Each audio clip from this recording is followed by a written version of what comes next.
And there is a new development in the case. A Tangipahoa Parish grand jury today indicted the two suspects, Daniel Callahan and Victoria Cox. Callahan is facing 2 counts of first-degree murder and kidnapping. And his accused accomplice, Cox, also faces murder and kidnapping charges. WGNO's Ashley Hamilton is in a meet to fill us in. Ashley. Yes, Susie and Kurt, the jury deliberated for about 2 hours and 2 witnesses actually took the stand. Afterwards, the Tangipahoa Parish District Attorney Scott Perleroux emphasized that he feels that the suspects should be prosecuted here, being that the horrible incident started right here.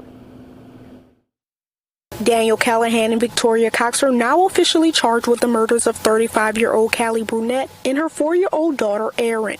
Both suspects are also facing charges in Mississippi, as well as federal charges.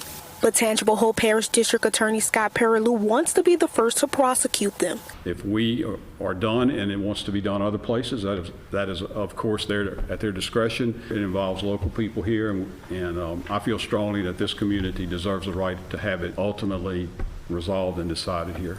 Based on the charges, if convicted, Callahan and Cox could spend the rest of their lives behind bars. Second-degree kidnapping, one of those elements is when a victim is physically or sexually abused. We do not feel like we have jurisdiction over some of the events that happened in Mississippi, but we do feel like this allows us to at least bring that in as an element to the charges that we have here.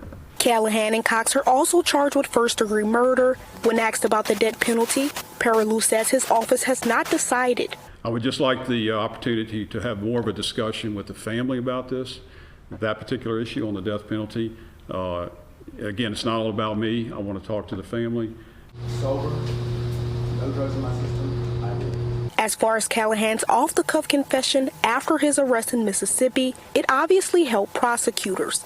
But justice for the family may take some time. We would like it to move as quickly as we can, but there's going to be a lot of work involved in this. Particularly if it's a capital case, that makes it more prolonged and protracted with pretrial discovery and various other issues. Both suspects are still being detained in Mississippi. Callahan is due in court for a hearing Tuesday at the federal courthouse in Jackson. Susie, Kurt. Ashley Hamilton and Jordan Lippincott in a meet for us tonight.